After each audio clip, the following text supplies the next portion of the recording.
Hi friends, welcome to Remachha YouTube channel. ఇంగ్లాండ్తో జరిగిన రెండో టెస్ట్లో భారత్ విజయం సాధించడం జరిగింది. డబుల్ టీస్ టేబుల్లో చూసుకుంటే భారత్ అయితే మెరుగైన పొజిషన్లో అయితే ఉంది. అదేవిధంగా ఇంగ్లాండ్కి అయితే టేబుల్లో భారీ షాక్ అయితే తగిలింది.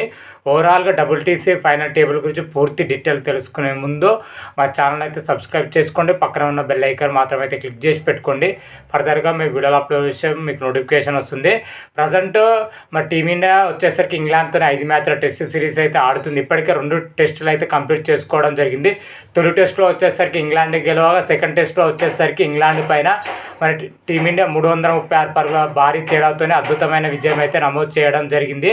ఈ విజయంతోనైతే మన టీమిండియా మాత్రం అయితే డబుల్ టీస్ 2025 నుంచి 2027 వరకు జరిగే డబుల్ టీసీ టేబుల్లో చూసుకుంటే మెరుగైన పొజిషన్కి అయితే వెళ్ళడం జరిగింది. ఖాతా అయితే తెరవడం జరిగింది ఇండియా మాత్రమైతే. అదేవిధంగా ఇంగ్లాండ్కి మాత్రమైతే టేబుల్లో వచ్చేసరికి భారీ షాక్ తగిలిందని కూడా చెప్పుకోవచ్చు. ఓవరాల్గా ఈ 2 జట్లు వచ్చేసరికి డబుల్ టీసీలో టేబుల్లో ఏ పొజిషన్లో ఉండడం జరిగింది ప్రజెంట్ వరకు అనే విషయాల గురించి క్లియర్ కట్గా అయితే తెలుసుకుందాం. డబుల్ టీసీ టేబుల్లో చూసుకుంటే ఇంగ్లాండ్కి అయితే భారీ షాక్ అయితే తగిలింది. మరి సెకండ్ టెస్ట్లో ఇంగ్లాండ్ ఘోర ఓటమితోనైతే రెండో పొజిషన్లో ఉన్న ఇంగ్లాండ్ వచ్చేసరికి 3వ పొజిషన్కి అయితే పడిపోవడం జరిగింది. ప్రజెంట్ ఇంగ్లాండ్ వచ్చేసరికి 12 పాయింట్లతోనైతే 3వ పొజిషన్లో అయితే కొనసాగుతుందని చెప్పుకోవచ్చు. అదేవిధంగా టీమిండియా వచ్చేసరికి ఇంగ్లాండ్తో జరిగిన రెండో టెస్ట్లో భారీ విజయం నమోదు చేయడంతోనైతే ప్రజెంట్ అయితే 4వ పొజిషన్లో అయితే కొనసాగుతుంది 12 పాయింట్లతోని. ఓవరాల్గా విన్నింగ్ శాతం వచ్చేసరికి 50% అయితే ఉందని చెప్పుకోవచ్చు. 2 టెస్టులు ఆడిన ఇండియా వచ్చేసరికి ఒక మ్యాచ్ గెలిచి ఒక మ్యాచ్ ఓడడం జరిగింది. సేమ్ ఇంగ్లాండ్ కూడా సేమ్ అదే పొజిషన్లో అయితే ఉన్నాయని చెప్పుకోవచ్చు. 2 జట్లు 12 పాయింట్లతో అయితే ఉండడం జరిగినాయి.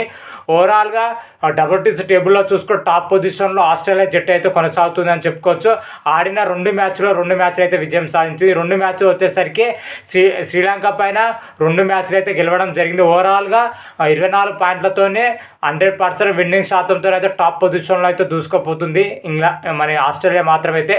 సెకండ్ పొజిషన్లో వచ్చేసరికి శ్రీలంక ఉండడం జరిగింది. శ్రీలంక వచ్చేసరికి ఒక మ్యాచ్ గెలవడం, ఒక మ్యాచ్ అయితే డ్రాగా అయితే ముగించడం జరిగింది. ఓవరాల్గా 16 పాయింట్లతోటి విన్నింగ్ శాతం వచ్చేసరికి 66.67%తో అయితే సెకండ్ పొజిషన్లో అయితే ఉంది.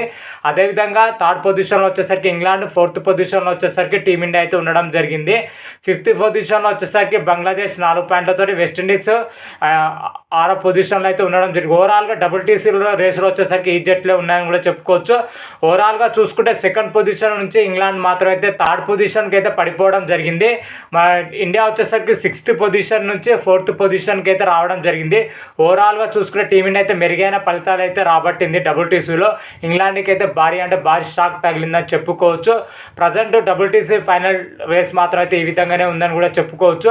మరి ఈ 2 జట్ల మధ్య 3వ టెస్ట్ వచ్చేసరికి జూలై 10 నుంచి అయితే ప్రారంభం కాబోతుంది లార్డ్స్ వేదికగా.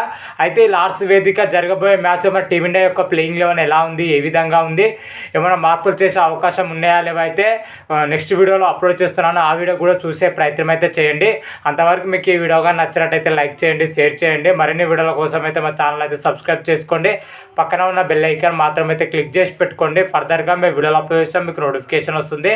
హర హర మహాదేవ్, శంభో శంకర. Thank you.